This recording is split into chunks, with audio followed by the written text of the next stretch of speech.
Welcome back. So ngayong araw na to ay magbibigay ako ng few tips bago nyo gamitin yung credit card abroad. So kung may plan kayo na mag-travel this year at first time nyo gagamit ng credit card, you may want to continue watching this video.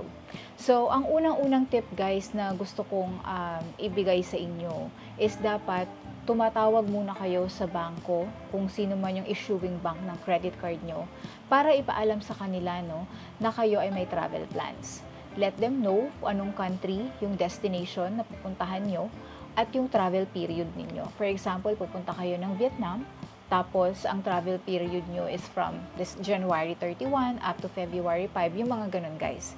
Importante yun na alam nila para once na gamitin nyo yung credit card nyo doon sa country of destination nyo, wala kayong maging issue. Kasi kung hindi nyo ipapaalam sa kanila yan, most definitely, isususpend nila yung inyong credit card. Hindi nyo magagamit yan due to suspicious activity.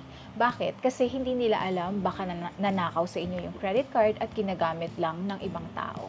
So, importante na itinatawag natin yan sa bangko. Ako guys, ganyan ginagawa ko kapag ako ay nagto-travel, talagang itinatawag ko sa kanila. At least 1 to 2 banking days, no? Or at least 1 to 2 days bago yung intended flight nyo para at least alam na nila, no? So, matatanong nyo din kasi kung ano yung contact number na pwede ninyong tawagan just in case na magka-issue kayo sa card at nasa ibang bansa kayo. So, maganda rin yung ganun guys na itatawag natin. At least malalaman mo rin ano ba yung pwede mong tawagan kung in case na magkaroon ka ng problema sa credit card mo doon sa bansa na pinuntahan mo. Okay? So, pangalawa guys is, as much as possible, i-double check nyo kung ano sa mga credit card nyo yung merong mababang foreign transaction fee. So, sa pagkakaalam ko guys, yung BPI ang may pinakamababang foreign transaction fee mostly sa mga credit cards dito sa atin sa Philippines.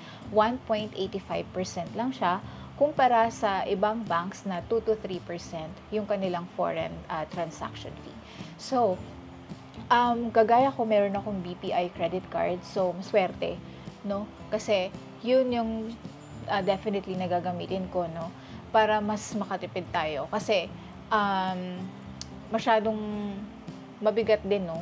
Yung 2% to 5%, sorry, hindi pala 3%, 2 to 5% na foreign transaction fee na na-add pa doon sa ating purchase amount. Definitely dapat i-check nyo yan sa mga banks kasi for example hindi BPI yung credit card mo.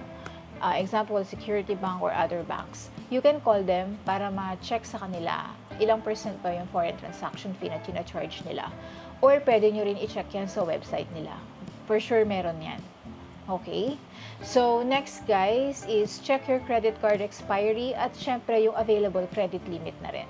So, kasi hindi nyo gugustuhin na pagdating nyo doon, na-expired na yung credit card nyo. So, paano nyo pa yun magagamit? 'Di ba? So, dapat medyo malayo pa yung expiry bago yung inyong travel date para naman ma-maximize or magamit nyo talaga yung credit card. And syempre, it will be useless din kung hindi nga expired yung credit card pero wala na pala kayong available credit limit. So, importante na dapat yung credit card nyo is hindi pa may expired at syempre, meron kayong sapat na credit limit para maipanggamit, no? Pagdating nyo doon sa bansa na pupuntahan ninyo. And then, next is, dapat alam nyo rin yung travel protections na meron doon sa credit card na gagamitin ninyo. So, for example, guys, yung Security Bank Platinum. So, ginamit ko siya, guys, pag-book ng aking flight. So, eligible na ako for free travel insurance. Ang coverage niya is up to 10 million pesos, guys, depending sa type ng hazard. So, hindi lang si Security Bank. So, si BPI meron din yan coverage na up to 10 million na depende rin sa type of hazard. So, kung hindi Security Bank or BPI yung credit card mo, you can definitely ask the bank kung meron ba silang free travel insurance kapag ginamit mo yung credit card nila sa pagbo-book ng iyong flight. So, usually, mostly, ng mga banks meron ganyan. So, check their website or call them to verify.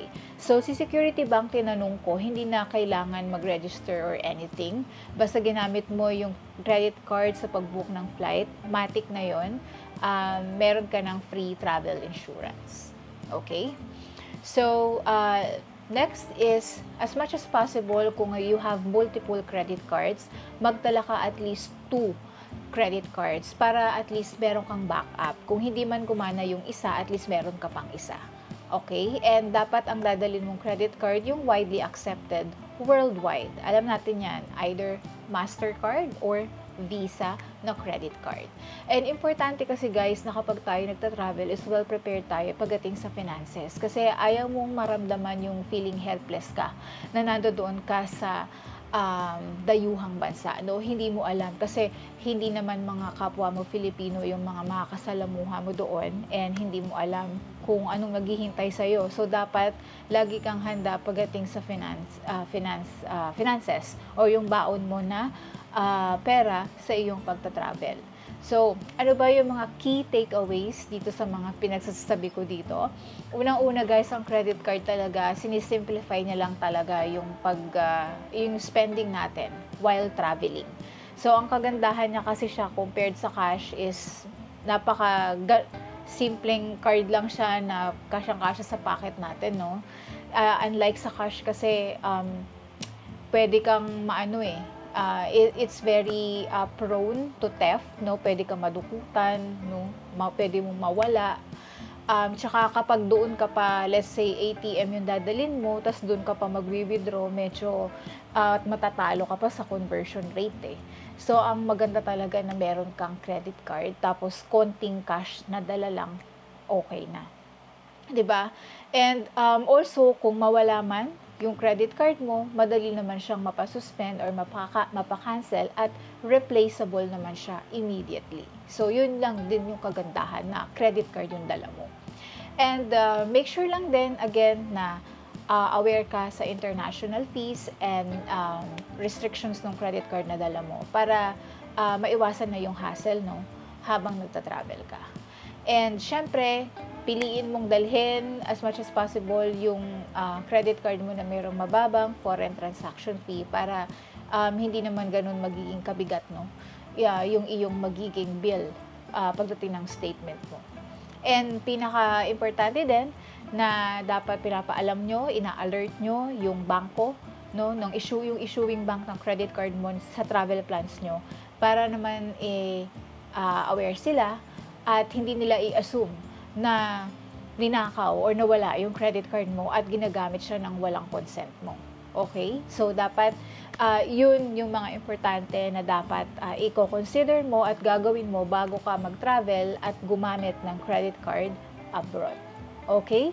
So, yun lang guys yung gusto kong i-share. I hope kahit papaano makatulong tong video. If you have other question, leave your comment below. Marami pong salamat sa panonood and see you again on my next. Bye!